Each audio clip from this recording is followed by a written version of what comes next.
Welcome to The Recovering Perfectionist, where you'll learn all the hacks you need to get started and finished on your business or project.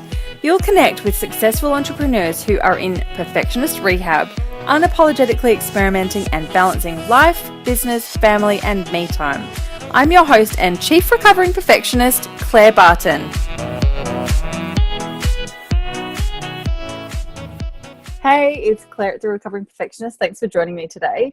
I've got Elizabeth Campbell, who is the Word Stylist, on the show with me today, and she is a journalist and a blogger and a business owner and a speaker and an author and 1,000 different things. And she's a very, very awesome person and someone who I completely love to follow and absolutely love spending time with. She is going to share with us a heap of tips and tricks on blogging and how to get started or start making your blog work harder for you in terms of recycling it, and how to get a bit of structure and that sort of thing if you're just getting started as well, and how it forms part of your sales funnel. So have a listen. I'd love to know your thoughts. It's very practical listening, and Liz also runs workshops online and in person. So have a stalk. Check her out. I'm sure you'll love it just as much as I do. Okay, see ya.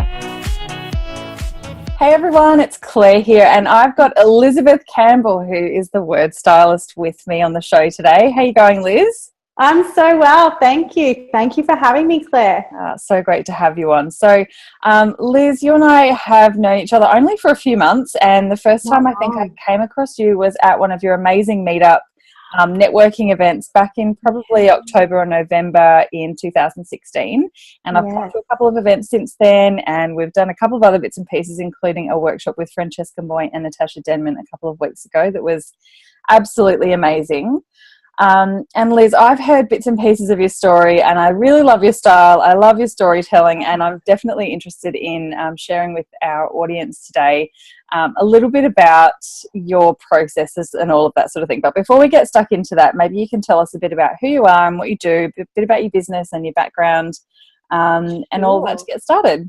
Sure. Oh, there's nothing I love more than talking about my love of writing. I call it my one true love. So my background is as a journalist, and I was a journo for about 13 years before I left and was in my business full time, but altogether 16 years. So I'm not a practicing journo anymore, but now I have an online content writing agency where we write websites, blogs, and social content for small style conscious businesses. And I also teach people how to write and how to blog.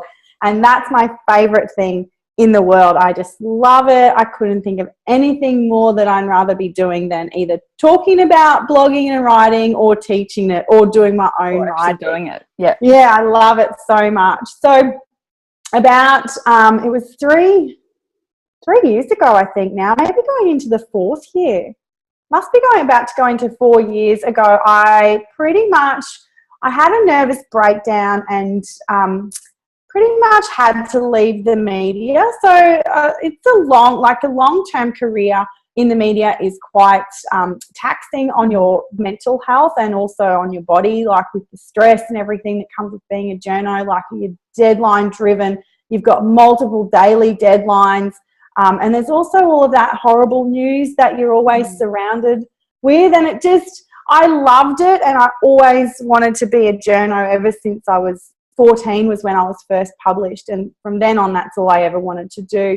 But once I'd been in it for so long, it just took its toll. And I just got up and walked out one day, and without licking the bird, I pretty much had a Jerry Maguire moment and just had to go. Like I just couldn't be there any longer. It was just doing my head in, literally.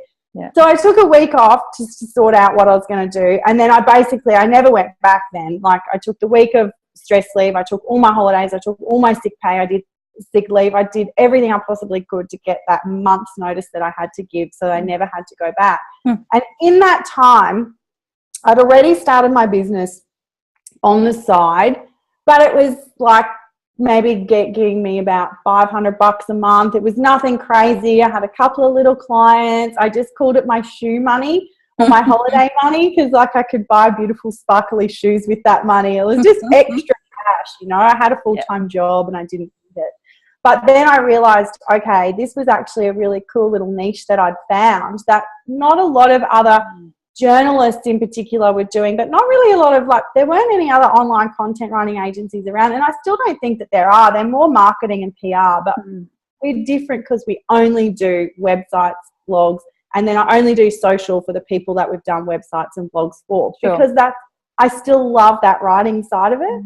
And so then I just basically threw myself into that, and I was fully booked within the first 3 months. And then the next 3 months after that was all repeat business or referral business. So I found this cool little sweet spot, you know, that nobody really was doing. And I only employ journalists, so we know how to tell a story and write a story that gets read. So the website content and blogs and all of that's all story based and journalistically written. So that's what I get to do. And then 12 months ago, I decided that I was sick of doing that. And, you know, I'd got that business going and the team and everything was doing well. And I really wanted to run workshops. And so, as you mentioned before, I met Francesca Moy and she helped me do that. And it's just gone ballistic. I found another cool little niche that, like, people just want to, either they want to know how to do it so that if they get a content writer on board, they're aware of how it all works, or they want to do it for themselves. And so now I've got these two really cool, still little niche businesses that are just going nuts. And I'm loving it. Like, we moved, I know, I'm at home today, but I've moved into an office at Queensland Tennis Centre, and we got kicked out because the Davis Cup is on this weekend. Yeah, this weekend I think it is. And so that's the only condition of our, Francesca and I are both there, of our tenancy agreement, is that if there's an international superstar match on where all the hot, like, amazing tennis players and their wives and girlfriends are going to be, we have to ship out. So, which is awesome, because, like, I get to now just be at home or chill at home. I was at the library yesterday. I just love it. Like, I just look around me and I just see what I'm able to do, and I remember how I felt when I left the media, and it wasn't a nice feeling at all. And now I look at how I feel today and I just feel amazing. Oh, it's such a big difference, isn't it? I said to my husband the other day, one thing I love about working from home or from, you know, wherever I'm working at the time is usually I really only have to look good from here up. Like, I'm sitting here literally in my trackies and a pair of daggy old socks, but I've done my makeup and my hair and I'm wearing an okay t-shirt, so nothing else really matters. And for people who are listening just to the audio version, it really doesn't matter what I'm wearing, but it's just such a nice lifestyle thing, you know. And, you know, I've got 2 little kids, so if they're around, like, I don't get a great deal of work done, but it's not that stress of having to kind of call in sick and, you know, explain that sort of story again. So yeah, totally get that. So absolutely, the lifestyle, and even though, like, this is amazing. I was senior journalist and editor and whatever there, and, like, I pretty much got to do what I wanted anyway, but it was still, like, you still had to go in. There was no flexibility. You know, all I wanted and all that would have made it life so much easier for me was to have a day off, like a day to work at home. That's all I wanted. I wanted to work 5 days still. Well, it wasn't. It was round the clock. But I just wanted a day to work at home so that I could go and do my grocery shopping. Like, seriously, that's all I wanted. I just wanted to be able to go for 1 hour, do my grocery shopping on, like, a Monday or whatever, and then get back into work.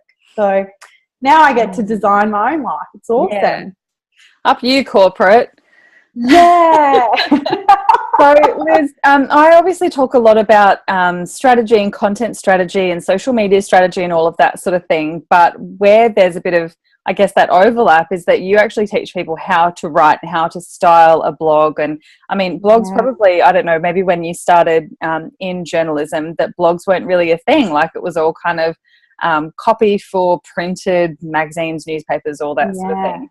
So I'd love to know a little bit about kind of where blogging's at now, because I know probably a year or 2 ago, I remember hearing a lot of chatter like blogs are dead, no one's blogging anymore, it's all about video, it's all about short, snippety social media stuff and video blogs or vlogs, whatever you call them.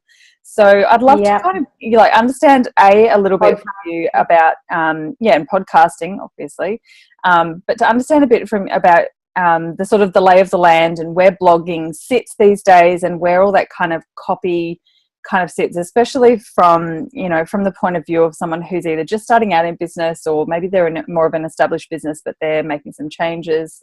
Like, what sort of content actually works in businesses these days? Yeah, well, I say blogging, right, because I'm a writer and I love that. But what I teach, the principles goes across any sort of content. So I've had video people say that the processes that I teach will work for them. It works for podcasters as well. You're right. Back about sort of 12 months, 2 years ago, people were saying that blogging was on the out and it wasn't popular anymore and no one was going to read it and the internet was going to be full of videos and no words at all. And I kind of like, it scared me a little bit. And then I just thought, don't be ridiculous. Like, they said the same thing about newspapers and magazines. And while there's been a decline, they're still around. I just saw a dude walking like he went into the shop today to buy a paper. Like, they're still there. It's not going to happen overnight. And then the other thing that I started to think about was, well, we still learn by reading. So we learn from the video and the visual, we learn from the audio, and we learn from reading. So it's not going anywhere. And Google or search engines still require that we have written content on our websites as well as like, and it's a holistic approach. So I just don't do blogging. I do social media. I still do media, traditional media stuff.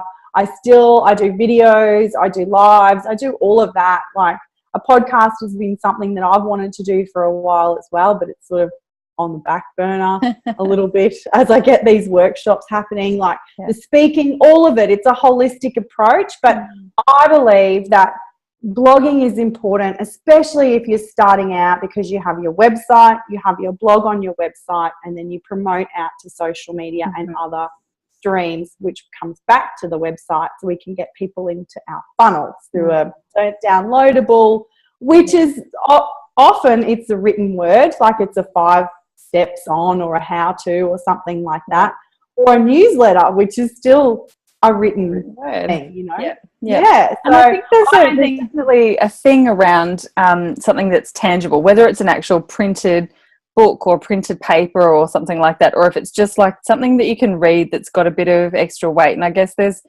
kind of, I guess there's two things, and partly what you've just said, that there's a little bit of that kind of return to the written word, where, you know, 5 years ago all the rage was having an ebook, like Kindles and that sort of thing, but now everyone's kind of ditched them and they're going back to actually having books, because it's a tactile thing. Like, it's a really nice thing to be able to read, and we want our kids to be able to read and to appreciate books and not just have to get everything from a computer screen and that sort of thing. So I think that, you know, is definitely a thing. But I've also noticed a bit of a trend in written words, like blogs and that sort of thing, that the blogs aren't necessarily just information for the sake of information. They're kind of, like you said, they form part of a funnel. They're kind of that content rich or information and messaging rich medium to teach their people, to teach potential clients, or, you know, people who are interested in whatever you have to teach about your beliefs and your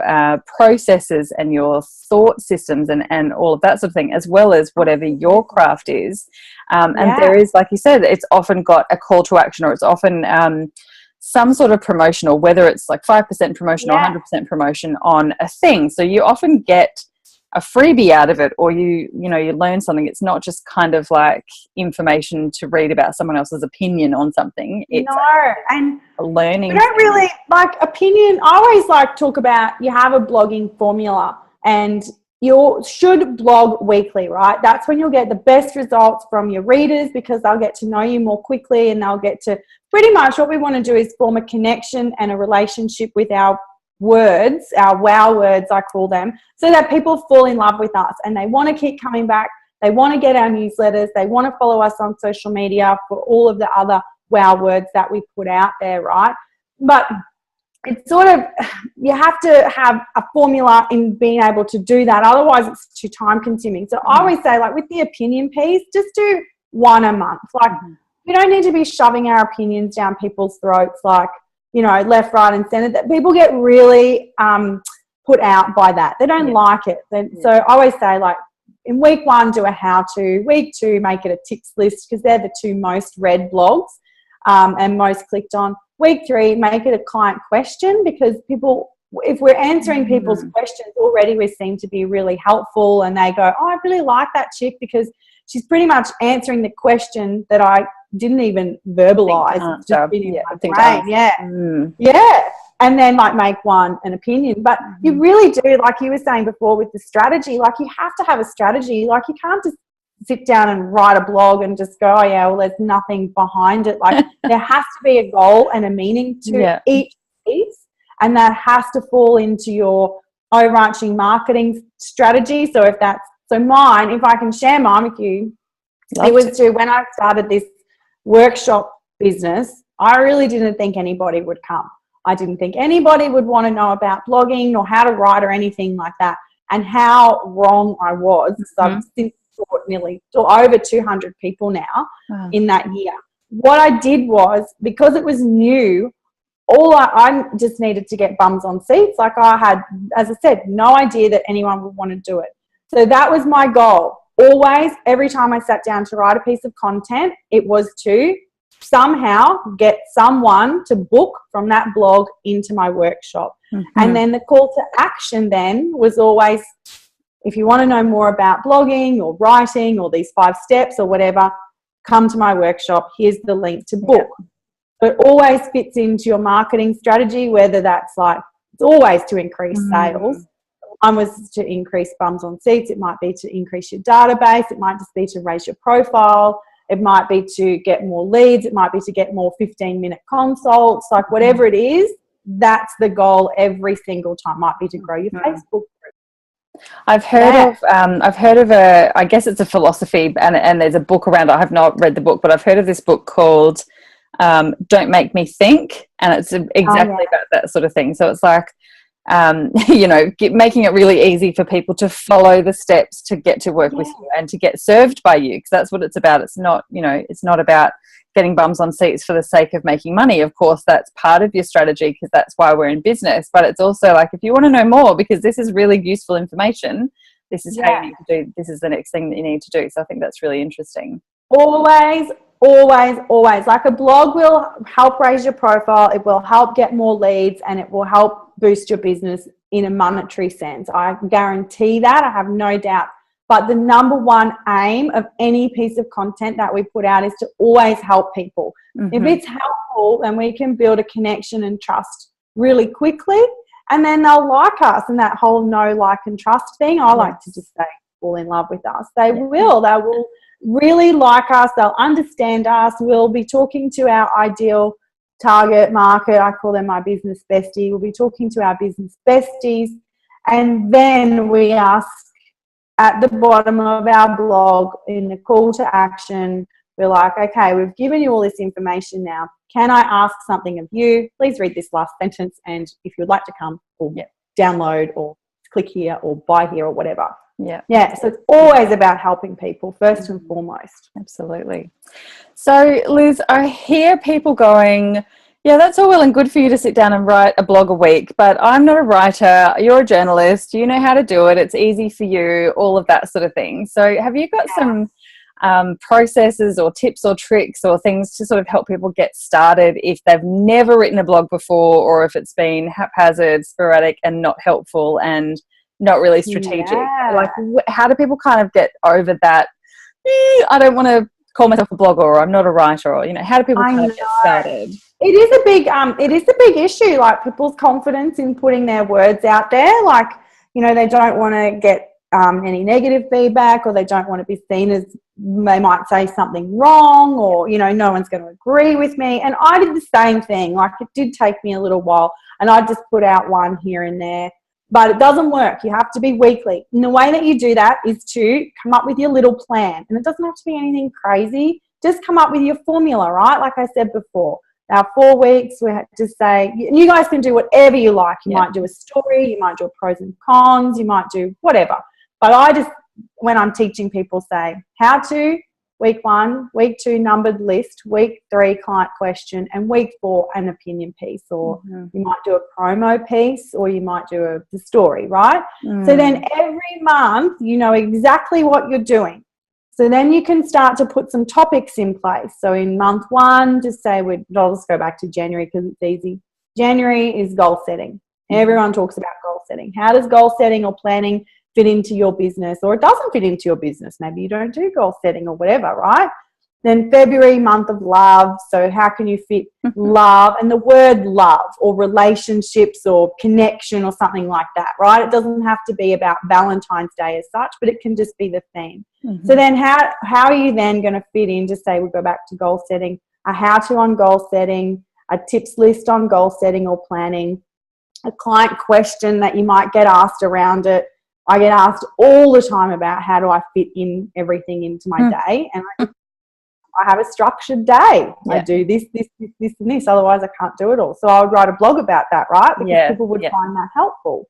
And then, you might have an opinion on goal setting, because actually at the start of this year, there was a lot of traction with a couple of articles around how goal setting was kind of dead, I suppose, like blogging used to be.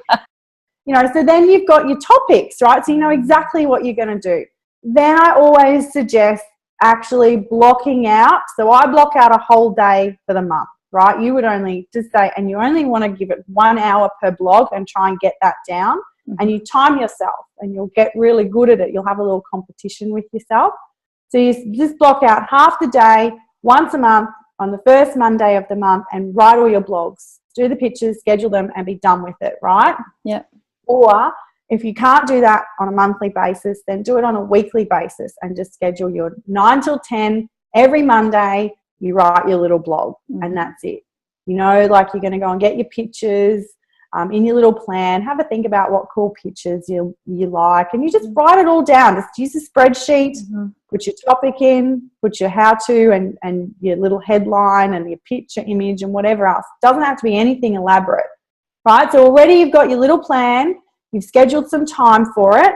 You're going to time yourself so that you get quicker at it, and then you're just going to do it.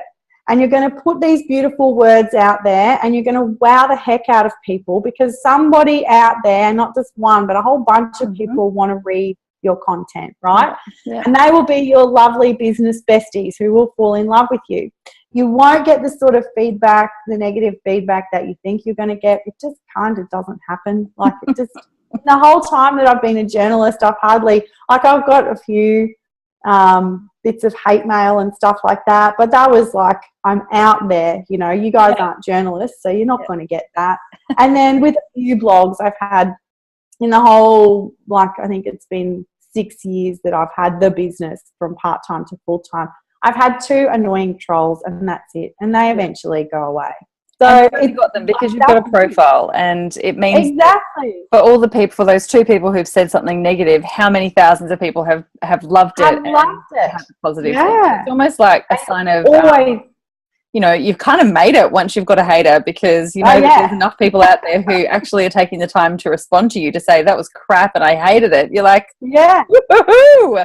And let's all try and get a couple of haters, because then we know that we're successful. Even last night I put out a live video. I did a talk last night on like how to get leads from your blogs, and someone put some little angry face, and I'm like, really? You put an angry face? That's so weird. Block, delete, see ya. Bye, Felicia. All of that is absolutely speaking my language. So I teach, something quite similar in terms of a content strategy and batching and that sort of thing, whether you batch it for months or for a quarter, or even if you plan things out a bit longer term, if you've got launches and promotions and that sort of thing going throughout the year as well. So, but I really like that, having a bit of a system. And I think some other tips that I like to teach and show people is things like if part of your marketing strategy or part of your networking strategy is to use or to be active in places like Facebook groups, think about the things when someone asks a question and someone else tags you and says, Claire will know the answer to that. You go in there and you answer it. That's your blog. Like, that's the basis for your blog post, because there's obviously a market that someone has asked the question, someone else has referred you. that, like, write that down. And, you know, I've got a bit of a system. I actually asked a question in a group yesterday, and there's been about, I don't know, 30 responses or so. Like, I've asked a question, I've had about 30 responses with their pain points, and I've gone and replied to all of them. So I've actually just sent that link to my VA to turn that into a bit of an outline about problem, answer, problem, answer, problem, answer. And I'm going to style that into a blog post. Like, I've already got probably 500 words there, and it's specific to, like, people have told me exactly what the problem is, and I've told them exactly how to fix it. Like, you know, and I'm all about upcycling my content and that sort of thing. So that's a lot of what I teach as well. But I really love that system about, you know, especially when you're getting started, it does feel a bit overwhelming. It does feel a bit scary because, you know, you hear this word blog, and I think back in the day when blogging first started, it was all like mummy bloggers or how to do makeup tutorials or something like that. Yeah. Now it's actually a valid starting point for people to get to understand who you are, what you do, what's your process, and to differentiate yourself from other people. Like, there's a couple of people who do what I do and probably what you do as well. But here, for people to be able to hear your voice and hear how you teach and your passion for it and your certain interest points and that sort of thing has to happen somehow. And if you're doing that sort of upcycling where you're doing written blogs, video blogs, you're pushing it onto your social media, you've maybe done a podcast or you've been interviewed by someone, and it kind of all starts to form, you know, all of the guts of your message and that sort of thing. So I think it's a really important thing to just get started. And the more you put out, like the more content that you put out, or that I call it restyling, so repurposing, upcycling. I call it restyling because a whole word stylist thing. Yeah. But like, the more that you put out, the more clear you will be on your message. Totally. And so you get really clear on the message that you want to give people, then you can just start talking about. And then that's when, like, you might decide, okay, cool, I want to do some speaking now, or I want to have a podcast now, or I want a book channel, write a book. I love how blogs are so easy. That was the other thing I wanted to say. Like, they're so easy, right? As in, you can write one pretty quickly and you can edit them easily. So once you put it up there, it's not like video or podcast. Like, you have to, like, go back and edit it, you know, or get somebody to edit it for you if there's something that's not quite right. Or with a blog, you can just go into the back end and just go, oh, there's that little thing, I'll fix that up, or I can add this bit to it, or whatever. So they're pretty easy they're easy content to produce or to create, and also to repurpose or restyle or upcycle. And I love that, because one of my blogs I wrote for my website, I restyled it to a guest post, so it went out to a whole bigger audience. And then I turned it into a speaking gig that I use to funnel into my workshops.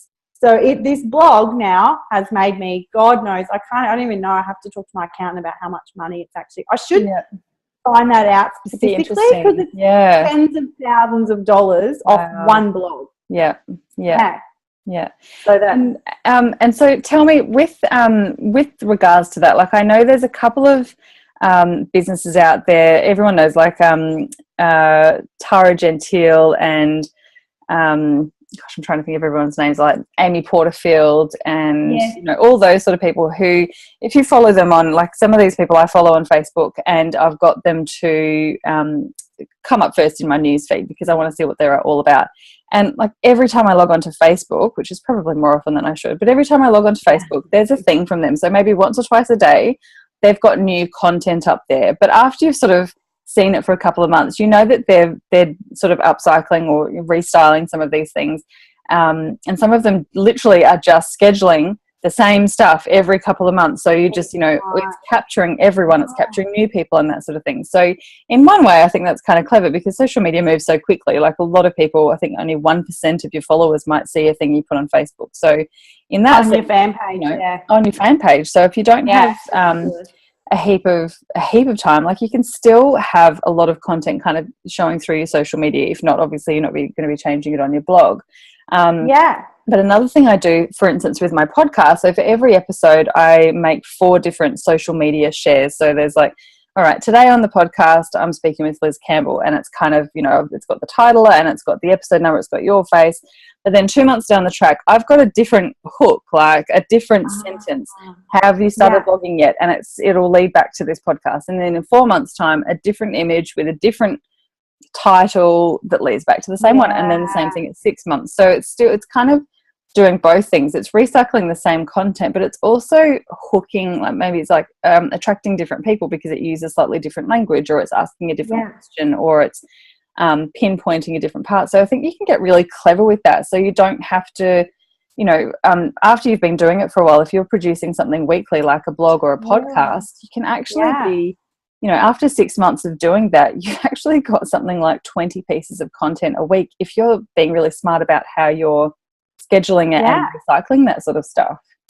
And then those 20 blogs or pieces of content, you can go and restyle those and get another 20 that's new content, right? Yeah. So you just have to change. So the search engines say 20%, but I say to people, change 50%. So, if I was going to write a blog about the 5 steps to writing a blog that sells or something like that, right? So you keep those 5 steps and then you cut and paste them into a new story or a new document, and then you just add a story to it. So it might be, like it could be a case study. It could be something that's happened to you. It could be like some new research that you've found, or just like I said before, that one blog post that got me tens of thousands of dollars. Like I could add that story, and then here's how to write a blog, and then come to my workshop. So those 20 blogs that you've already written, they can form the base of so many other pieces of content, but you can then restyle them. So you don't have to write another 20. You just need to tweak another 20. So you got another 20 weeks worth of content, which is basically the year done and dusted. It's crazy. And then some people also putting those things together to create ebooks or actual books, or, the first little bit, the first couple of chapters of a book, or, like I said, into podcast, social media. Yeah, my book, it started as 50% blog content that I'd already written. And then I sent it to the editor and she said, you need another 50% more. It's not enough here. I'm like, okay, cool. So I wrote another 50%, which formed the rest of the book. Then I used that new 50% as blogs. Amazing. I'd written the book and then I had probably another 6 months. I haven't used them all yet because I, have my own formula and tweak and write stuff. And do you know what I've started doing, which is really weird because I'm a writer and I just love to sit down to write, is to actually record them and have them transcribed. Yeah. And you've got to, there's a little tiny bit of work you need to do in your head, just to, okay, what am I going to talk about? What's going to be my angle? And then each step, just say you're doing 5 steps or whatever. I did one the other day and it worked out really well. It was why I still crew for other people. So people will say to me, oh, why are you crewing for, Liz? Isn't that beneath you? I'm like, no. I learn so much when I crew from others. So I'm like, okay, what are my 5 things that I still get out of crewing for other events? And so I did this little thing as I'm doing my walking the other day, sent it off to rev.com. It's $1 a minute and done. Sent to my VA and she posted. Yeah. So cool. So cool. I really love that. Yeah, I love, and I think, yes, you love writing, but sometimes it just hits you. Like I recently got a little, $15 thing from eBay that sticks on my car windscreen so that I can record videos while I'm driving, because I always talk to myself while I'm driving. Always talk. I'm having conversations with people and I do it out loud. And I think it's okay because people just assume that I'm on the phone or something, but I talk out loud and I'm like, and then I'll get somewhere and think, I'll write that down. And I never write it down. And I've kind of lost that train of thought and that inspirational little, thing that I was on. So I've started actually recording them as I'm driving, and I'll either record it as a Facebook Live if it's a little, chat or a bit of information or education or a show and tell sort of thing. But sometimes I've done those sorts of things. And then, same as you, sent it to my VA to transcribe, turn it into a blog or turn it into something. Or it's just amazing. And then I've got a video, and yes, I'm, at my steering wheel. It doesn't look fantastic, but that's part of my brand. I do it when I can in between the 4 billion things that are kind of going on. And I've got a written blog, and it's just an awesome way of doing things. And, like we said at the beginning, people get to hear your voice through the words. So there's words that you and I both use, or the words that you use that are unique to your brand, and there's words that I use that are unique to my, well, not even unique to my brand, but representative that are me. And if you take them out of the written word, you know, you kind of lose that. So I think it's a really cool way of doing it. It's really clever. Yeah. And just on that, like, you always want to be yourself. So if you use words like, oh my God, or, you know, if you say it OMG or awesome or amazing or incredible or whatever, like these words are, right, that people, when you're having a conversation with, they know you for it, that has to be in your blog. It's just like if you're doing a video, it has to be the same style, the same you, the same authenticity. I don't really like that word either, but it has to be the same. But otherwise, people won't fall in love with you because you'll be different. That's it. And we hate that. Website. It's the same with website copy. I've had this awesome conversation with someone who she's a branding expert. So she's in marketing, but she specifically deals with branding, and she's absolutely fantastic. And she talked a lot about, she came to one of my networking events, actually. She was a presenter, and she talked a lot about if your website doesn't match when people speak to you in person. So say someone goes onto your website and it's really flash and it's amazing and the copy is beautiful and it's very elegant and all of that sort of thing, and you get on and you're a little bit rough and you know, really relaxed, people are like, oh, hang on, like it's not, there's not a problem with how you are and there's not a problem with how your website is, but there's a disconnect. It like it doesn't match, and so it just doesn't build that trust factor. True. And same the other way around. Like if you've got a really shabby website and there's nothing on there, or the words don't match and it's all kind of all over the place and there's different fonts and whatever, but then people talk to you and you're very articulate and you're very specific and, you know, all that sort of thing. It's, again, it's like neither of them are necessarily a bad thing, but when they're together, it's just a disconnect and it doesn't build that sort of trust. So you've got to reflect. You've got to be yourself, and there's no, you know, I mean, there's different levels of how you kind of show up with your personality in your business. I totally get that. There's some businesses where people are very removed from being the personal face of their business, and there's some people like you and I who are our business. Like we're the face of a business, and people have. I love being my business. Talk absolutely, and that's definitely a thing. So my next question, there's a lot of talk, I guess, in a lot of the circles that I move in at the moment around having people like yourself who do copy for you, and how to kind of help those people to get into your voice, or help those people to kind of encapture all of the stuff that how you would speak. So any tips for people who are looking to start outsourcing some writing? I have the best tips about this because I've done this myself.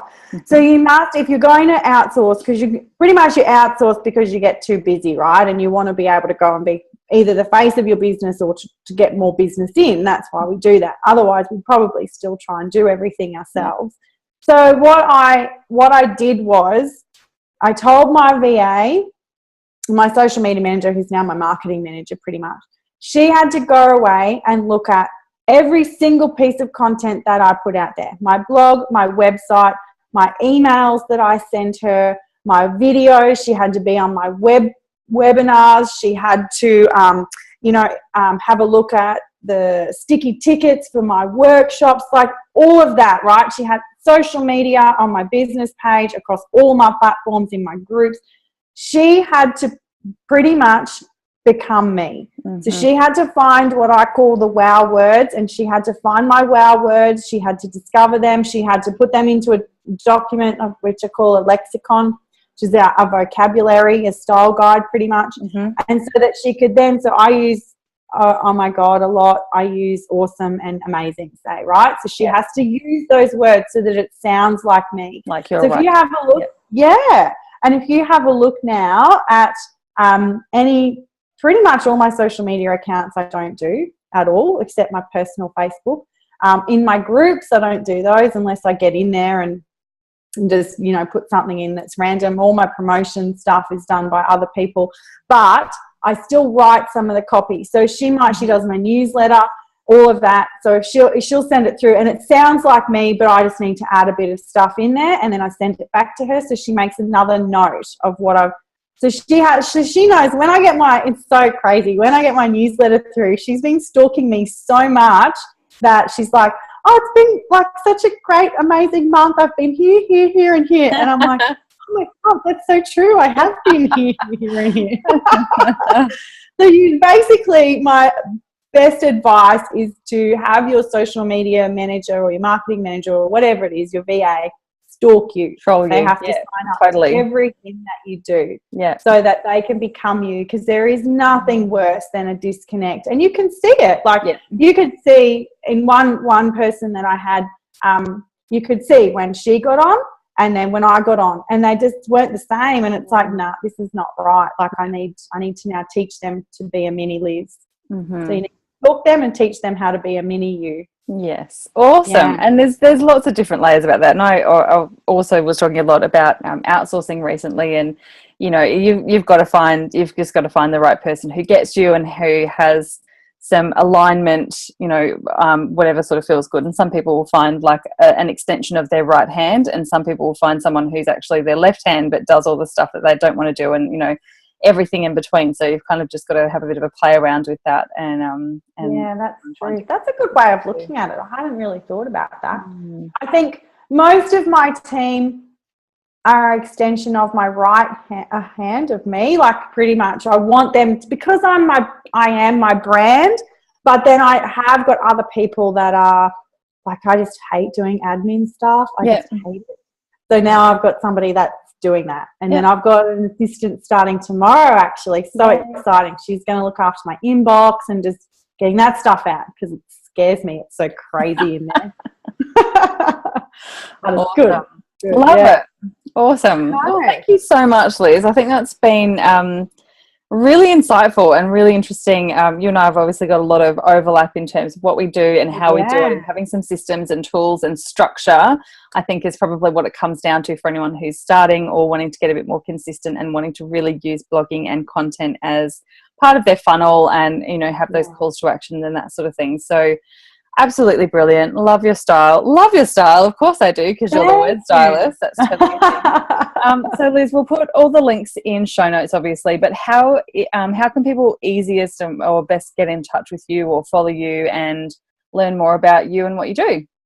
Absolutely. They can just go to my website. It's pretty easy, elizabethcampbell.com.au. Excellent. And if you just Google Elizabeth Campbell, I pretty much am on the first page.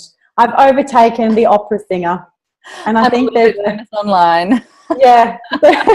Oh, that's cool. Actually, the other Claire Barton is also an opera singer. I couldn't get clairebarton.com because she's a New Zealand classical and opera singer. Mine too. I couldn't get the .com for Elizabeth Campbell either. So I got the .com.au. What are opera singers taking over the world, these girls? But we just need to keep blogging, and then we overtake them, you see.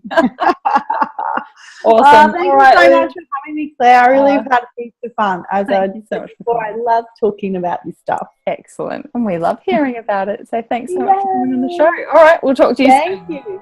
Thanks, Claire. See you later.